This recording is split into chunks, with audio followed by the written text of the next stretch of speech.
सोचिए, एक ऐसा माहौल जहां भावनाएं हमेशा उफान पर हों। जी हाँ, हम बात कर रहे हैं भारतीय क्रिकेट फैंस की उस अनोखी, अराजक और बेहद एनिमेटेड दुनिया की।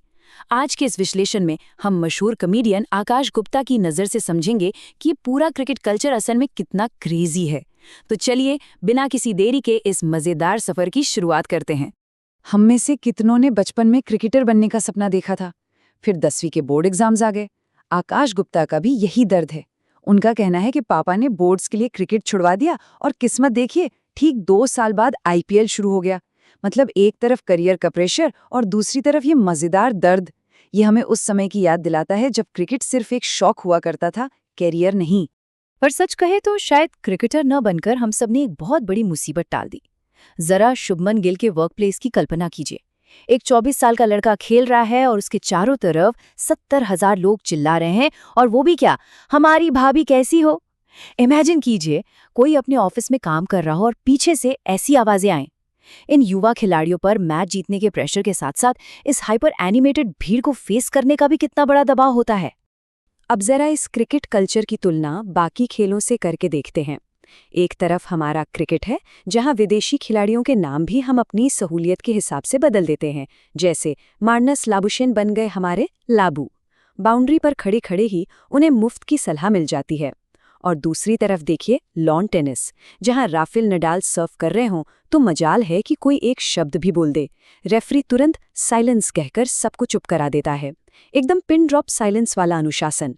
तो भाई, क्रिकेट में टेनिस वाली शांति ढूंढना तो बेवकूफ़ी है ना। इस नंबर को देखिए, 70,000। अगर रोहित शर्मा या शुभमन गिल ये जिद पकड़ लें कि जब तक स्टेडियम में पूरी शांति नहीं होगी वो बैटिंग नहीं करेंगे, तो समझ लीजिए पूरा दिन निकल जाएगा। क्योंकि अगर 69,999 लोग चुप हो भी जाएं तो हमारी इस एनिमेटेड भीड़ में से कोई ना कोई पीछे से जरूर चिल्लाएगा, अरे भाई कौन बोला। ये शांति हमारे क्रिकेट कल्चर में बस एग्जिस्ट ही नहीं करती। और यही वो चीज़ है जो हमारे फैंस को इतना एनिमेटेड बनाती है। ये सिर्फ शोर नहीं है, ये एक अलग लेवल की फिजिकल एनर्जी है।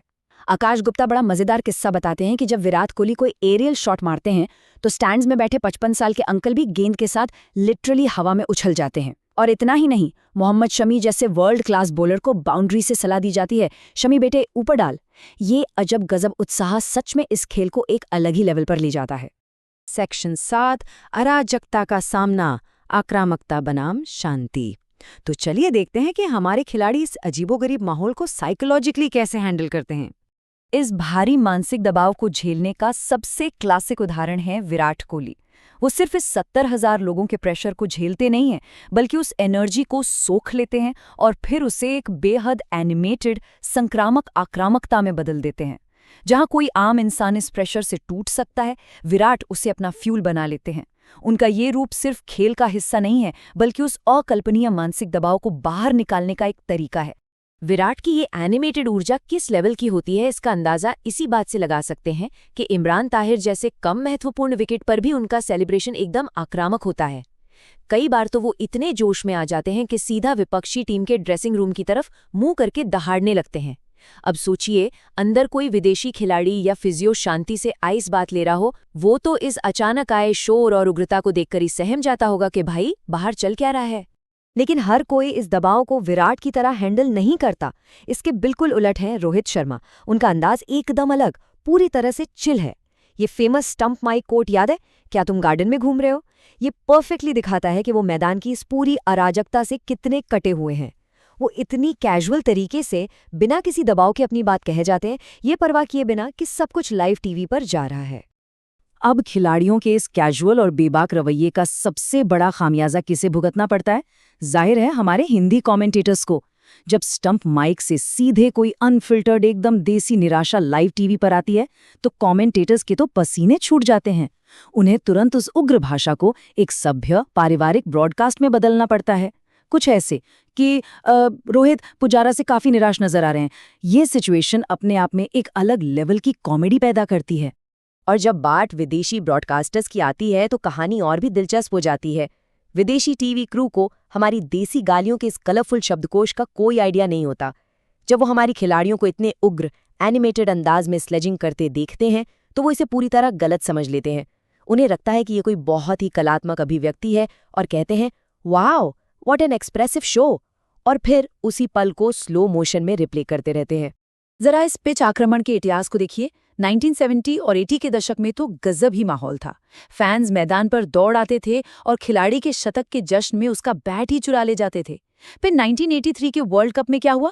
मोहिंदर अमरनाथ को आखिरी विकेट लेते ही अपनी जान बचाकर भागना पड़ा और कपिल देव ड्रेसिंग रूम में हेड काउंट कर रहे थे कि सब सुरक्षित आ गए या नहीं।